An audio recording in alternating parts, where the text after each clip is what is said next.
You are listening to the Sod Pod, brought to you by Grassland Agro. Hello and welcome to this week's podcast on the Sod Pod. This week we're joined with another guest on the podcast, Marcus O'Halloran from Agri Aware. Marcus, you're very welcome on the podcast today, and thanks very much for giving up your time to come on. I know you're very busy between farming and Agri Aware. So Marcus, I suppose, look, we'll jump straight in. I suppose, look, you've been on this podcast before with James Freeman and Ed Healy 2 or 3 years ago, but I suppose, look, for people who don't know, you might introduce yourself and your background in agriculture and how you got going in Agri-Aware and stuff. Yeah, thanks very much for having me, Clodagh. It's great to be back on the Sod Pod again. Fond memories of the last time I was on it, and I couldn't find my Sod Pod jersey this morning, but it's there somewhere anyway. But I'm farming in partnership with my dad at home, Bernard. We're milking about 130 cows, and we bring a lot of the animals to finish then as well every year then. So we've beef and dairy ongoing at the moment. It's been that way since probably the early 2000s with that enterprise. We used to have probably 50 or 60 acres of barley at that stage, but we gave up on that and went heavier into cows. Funny, my dad would often say that he'd more money then than he does now, with a more of a mixed enterprise, but that's another day's work. I studied ag science in UCD. I did food and agribusiness management. I'm lucky enough that my dad is quite young, so I was able to go to college and probably see a bit of the world while I was at it. But I studied ag in UCD, and from there went to work with IFA for 6 years, and I was in Donegal and Monaghan with them back in Tipperary and Clare, and I'm with Agri Aware then since February 2020, just right before the big COVID ban came. Very good, very good. And Marcus, you just said there you're milking cows at home. Like, it definitely hasn't been a straightforward year so far. I suppose, look, we went through a very tough wet spring. Damage was done, fertiliser was late. You know, conditions weren't ideal for grazing and all that. Straight into first cut silage and breeding. You know, conditions, I suppose, were a lot better then for grass growth. And I suppose the challenge there was, you know, grass quality, keeping on top of grass and all that. And now we're hit with a drought. So, you know, definitely hasn't been smooth sailing so far this year. Now, how did you manage to juggle it all? And, you know, how have you found it on your farm so far this year? We actually calve around the 15th, 16th, 17th of January, and we opened up with the biggest grass cover we've had in years. And we were thinking at the time, Jesus, this is going to be lovely now. If the weather comes anyway right by Paddy's Day, we'll be flying it here. And before we knew it, we were at the end of our second rotation and we were in a tailspin. And it was the weather was so cold and harsh there up until nearly the 1st of May. We were feeding maize up until then, and we were feeding a bit of everything just to try and slow the cows down. But we were actually it was a tough spring really, because we were, as I said, we milked about 130, but we calved 155 of them this year because we were caught with TB, and there was animals coming out of everywhere really, I suppose, at home this spring, and until we went clear, we were grazing those cows as well. But grass came right then really for the last for 2 months, 10 weeks. Then it was plain sailing. But sure, now we're back into a stage where we're feeding 4 bales of silage a day, and they're on 6 kilos of nuts now. We can sometimes get scared of hot weather here because we have a fierce dry farm, and we take, people wouldn't love me saying it, but we take an inch of rain every week if we got it. But yeah, like we're yellow and orange there at the moment, so like we're feeding 4 bales of silage there. They're on 6 kilos of nuts, but as I said, we try and preempt the droughts, so when hot weather comes at all, we'd always up nuts just in case the weatherman is wrong. And we upped them probably 3 weeks, a month ago actually, to 6 kilos, and it helped us extend grass, and we're really actually only have to go in with silage this week. So it's that was a big help, and a cheaper way of definitely maintaining milk production through this time. But anyway, the next couple of weeks we'll tell how we're going. But in general, farm at home is going well. We're hoping to build a new calf shed now next year that will kind of allow a bit more for on the animal welfare side of things. It's a pain in the backside when you're moving calves between 4 different sheds, so just trying to make things a little bit simpler. In terms of how we balance it, it's just fairly straightforward. In the spring, it's as much time as possible that I can give on the farm and maintain the 40 hours with Agri Aware. And once the summer comes, then when there is a bit of help from lads that come off school and that, I can focus, a lot more with Agri Aware and less time on the farm. Like I probably switch from 40 hours a week in the spring on the farm, and 50 even sometimes, back to, if I'm doing 20 this time of year, that's about the size of it. Like, it's very much you're doing you're doing the milkings and that at the weekend. You're doing your grass walks, you're doing bits and pieces, but there's no need for me to be there all the time, because we're out of breeding now at the moment. We'd obviously breed that bit earlier too, because we're an earlier calving system now.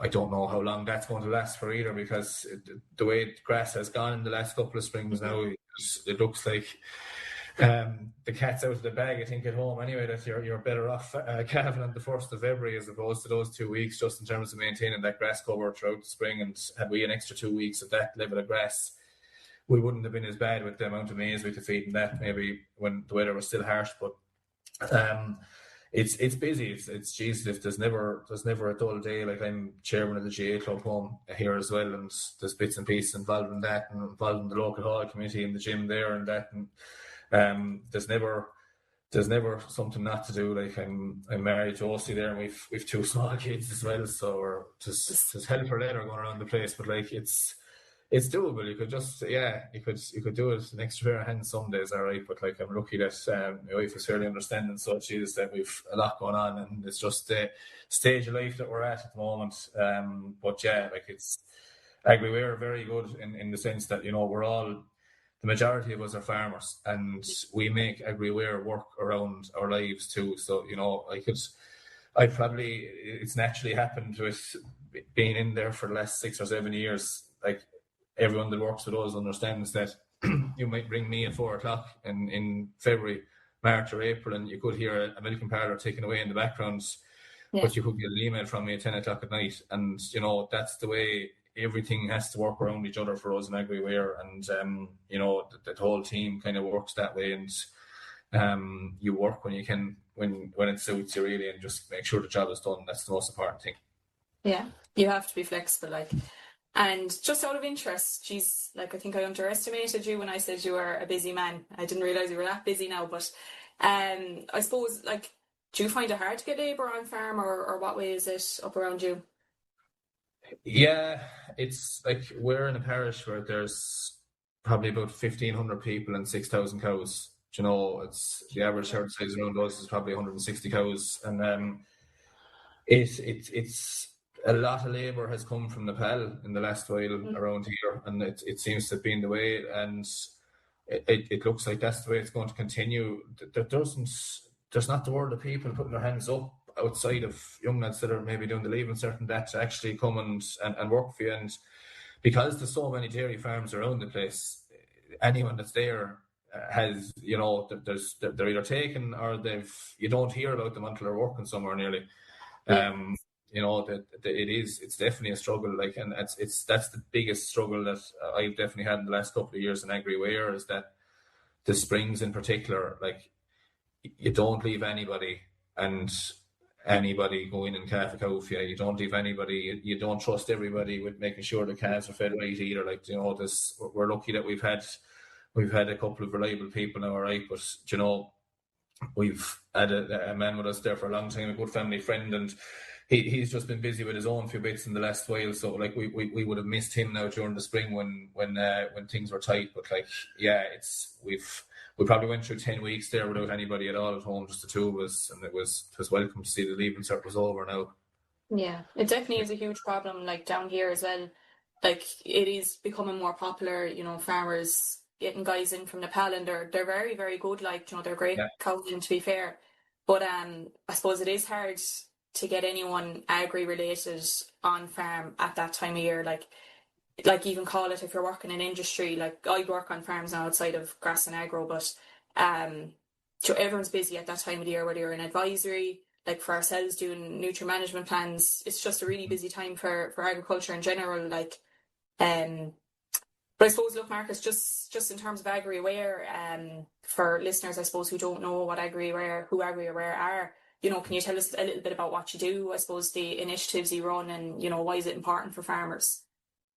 Yeah, 100%. So Agri Aware was founded in 1996 on the back of the BSE crisis, and it was really around the time where consumer confidence in the produce that we had was at an all-time low. Like, a lot of people will remember especially around the time of the foot and mouth, a lot of people will remember the bonfires of cattle and cows in the Cooley Peninsula and the 6-1 or the 9 o'clock news. And it's just one of them things that never leaves you, that you nearly get a chill going through your body when you can remember that image. But skip on 25, 30 years actually this year, and while it's not BSE, it's still consumer confidence in how we produce our product and how we farm our land.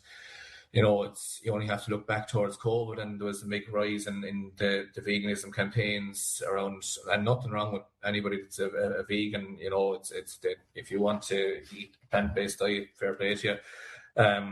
But it's the issue with those campaigns at the time was the presumption, or the way they alluded to that Irish farmers or farmers in general were maybe mistreating their animals, and that wasn't a fair account of how we do our business, and I think thankfully that has gone, because the reality of it is, if we don't have healthy animals, we don't make a profit, and healthy animals are the most important part of any farm. In a lot of cases, the animals are healthier than the farmer themselves. Mm-hmm. So the other part of it too is around the consumer confidence in terms of how, and rivers and water is obviously the big one at the moment. So, like, how we're looking after our environment, and that disconnect is seriously there. I'm obviously in a rural area, and there's still people who give out on local Facebook groups about if the sides or the verge of the road is cut during the summertime, and that's a safety piece. It's not to go destroy wildlife or biodiversity, but you do have people in each of every locality around the country that would have a harsh word maybe for that. But I suppose the reality of it is, Clodagh, is that since the Second World War, Europe's population in terms of where they live has shifted on its head. Like, you had 80% of Europe living in rural areas back after the Second World War, and now Europe, it's the other way around. 80% of the population live in urban areas, and the European policy has been, and the next cap really looks like it's that they want less farmers, they want the same amount of food, and they want people who live in urban centres and where the services are. And in Ireland, where I think 30% of the population lives in rural Ireland, but we need to communicate as much to the 30% that are the non-farmers in rural Ireland as we do to the 70% that are moved to urban areas. And that's our job, really, is to try and to educate the next generation of consumer, to try and educate the current one. And we do that through 2 or 3 different pieces. We work on school programs, so programs that would look at how milk is produced, down to horticulture, fruit and veg growing programs, to getting farmers into classrooms or getting kids out to farms. Like, we're bringing we brought 13,500 people out to farms last year, and this year we should see about 15,000 people on farms, their families and their kids, people that have no relation to a farmer whatsoever. And then, in the education programs, as I said, like, we've gone from, in the last 5 years, since 2020, we've gone from 2 full-time programs to now having 8 or 9 of them, but that's gone from 30,000 participants to 150,000, in primary and secondary school. And if you put that over 4 years, what the success looks like for the industry, like, over 4 years, that's 600,000 people that have gotten messages of Irish agriculture that are positive, that are truthful. And we don't shy away from what happens to beef at the end of their life cycle. We don't shy away from how we're trying our best to manage the countryside and improve it. But there's different angles to all of it. We have the 3 pieces are the school programs, the events that we activate at as well, and the last one then is how we communicate through media, and particular PR as opposed to social media. So it's the 2 aspects of that. But on the PR side of things, back, we judge ourselves off of media reach and that, and media reach could be something as simple as if you appear in the Irish Examiner, you get 250,000 of a reach, and that's, that might be the accurate figure for them, but that's the way it's counted. And our reach in 2020 was 4 million, whereas, for the first 6 months of this year, we're at 71 million. And our goal is that everybody outside of the school programs, outside of the events, that they'll get 20 messages of positivity around and fact telling, I suppose, or maybe not fact telling, but that they're getting those positive sentiments about agriculture 20 times a year. And that's the goal. We've gone from 4 staff to 12 full-time staff in that time, and where the impact is growing, with the demand for it it's gone through the roof. Like we're running off 1.2 million euros. The farm's running off more than that, and we're trying to do a job for an entire industry here, and we know that we need probably double, if not triple that, to really start shifting the dial. And we have all the tools to do it. It's just, it's a slow burner, but we're seeing a lot of positive results in the back of it. Jeez, no, that's absolutely massive. And like, I always think it's so important, to take a step back. Like, we do so much good work on farm between, farmers themselves and people in the industry, but it is important to stand back and have a look at what the likes of you're doing and what kind of an impact, what way do people view us, like, I suppose. I suppose, Marcus, in your time in Agri Aware, have you had any particular favourite event, I suppose, that you have ran, or? There's a couple. Like, there's my favourite events are the ones that I can see really positively impact the industry. Like, in the open farm is obviously one of them. A couple of years back, Agri Aware would have stuck to open farms that maybe would have had 100 cows, would have had a family farm model, and we still stick to the family farm model now. But in the last couple of years, we've started looking at maybe bigger farms, milkier cows, and looking at how all that's done. And last year we did an open farm on the Dorans farm in Donadee in Kildare, and they were milky cows that were being buffer fed both sides of the day. But what was so positive about it was that everybody left there thinking that these cows were smashing, and that they were really well looked after. We were on a derogation farm the year before, and we were asked, was it an organic farm? And when you get things like that, you're taken aback by the understanding and the perception. And there's a certain cohort that are out there hammering derogation farmers and for what they're doing. When I'm a derogation farmer myself, and I probably would say it, but there's a lot of work we do that isn't grant-aided, or it's done because it's the right thing. And I think it's important that general members of the public can come and see that.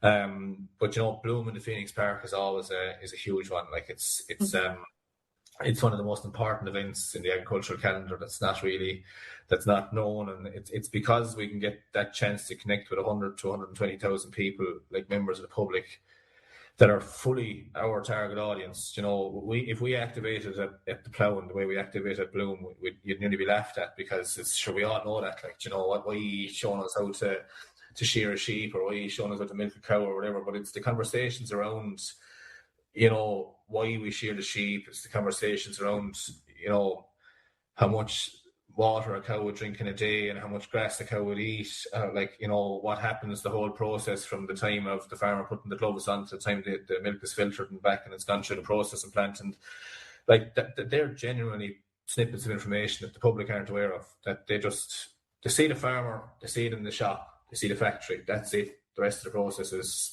it goes, not that it goes over their head, but let's call a spade a spade. You might buy a box of Panadol and never question how it's actually made, nor would you care, as long as it does the job for you. And that's probably no different than someone who buys milk that's not related to a farmer. So it's they're fierce important events for us to be turning up at. But it's a very, I can't say any one individual event has been important. It's all of them collectively throughout the year. It's one of those jobs where you never feel like the work you've done has been a waste of time. That you see the numbers growing, when you see the feedback coming through, and you see the positivity that's around us, you do realise that we are our biggest critics ourselves in our own industry, and we are the ones that listen to the negativity in that echo chamber when, in fact, the rest of the public are very positive towards what we do.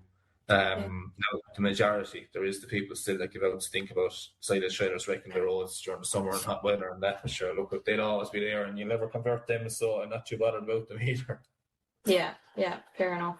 And I suppose what you did, I was at the Cork Summer Show with you as well a couple of weeks ago, but that was very good. I thought the way it was structured, you had your panel discussions on whether it was anything to do in agriculture, like grass, fertility, breeding, all of that. But then you had, your cookery demonstrations on the other side. So, for anyone that wasn't from farming backgrounds, they got to see the level of, knowledge and work and effort that goes into producing that food. But I suppose, Marcus, you were saying there about the people's attitudes. And I suppose, look, this year you are marking 30 years of Agri Aware, which is massive. I didn't even realise that the organisation was around that long. But I suppose looking back over those 3 decades, I know you haven't been with them for the last 3 decades, but, how do you think people's attitudes are changing over that period of time, or? I'd say when Agri Aware started, people were definitely that little bit more connected to farming.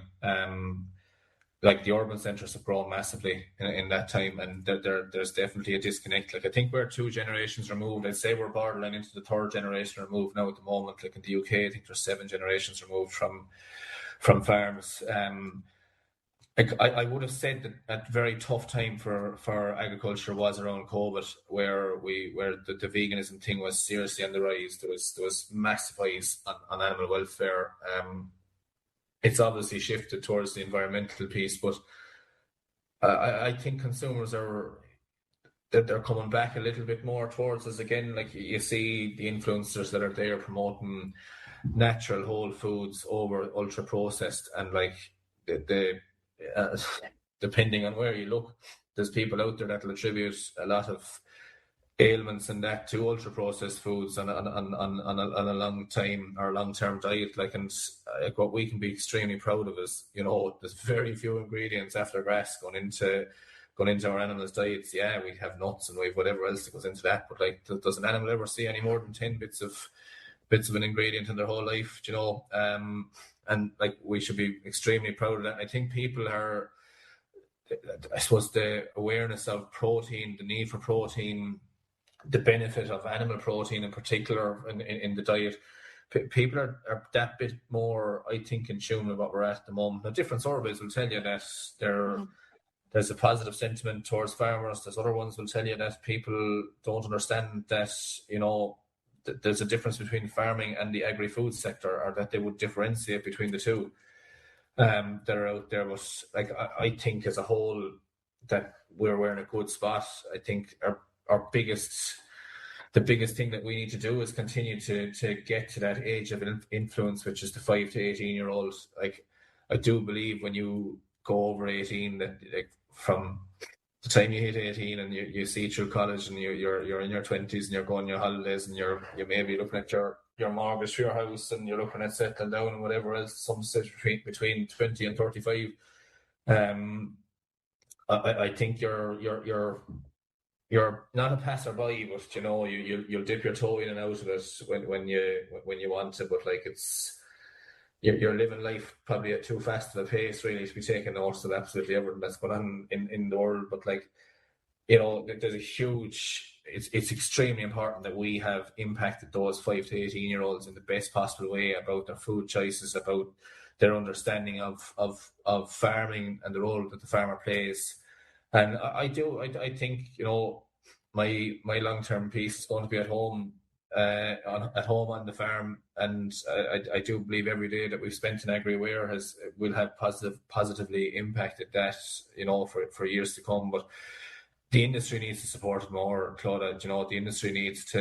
It's about the social license of the farmer to produce at the end of the day, and industry needs to back it and back it more and back it again and again. And, the likes of yourselves, the likes of all the other co-ops and agri-businesses that support Agri Aware, like farmers should be aware of that, and that you have a vested interest in supporting that next generation to understand where their food comes from. Because I can tell you, farming at times can be a lonely place, as some people know, and it can be even lonelier when the farmer, as we've seen over the past, thinks that the public are actually against them. So the more we can do to positively impact the public, the better. But in the 30 years, I'd say it's gone up and down like a bell curve about 5 times, and I think at the moment we're in a good position on that bell curve in terms of public's trust in us. But we can't take that for granted. We have to improve our water quality. We have to continue on that journey, and you're stuck in the middle of it in Grassland Agro and how you're doing that. And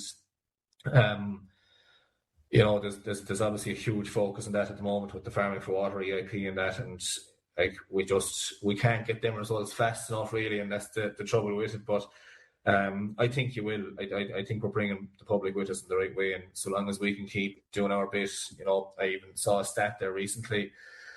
I think European livestock numbers in the last, since, I don't know, was it 2015, have dropped something. I can't even remember the figure, but I know that there's 9.7% of a drop in the total number of bovine animals in that time, and like that's massive. And huge. what we need to make sure in the next couple of years is that we can differentiate our products on, and I suppose the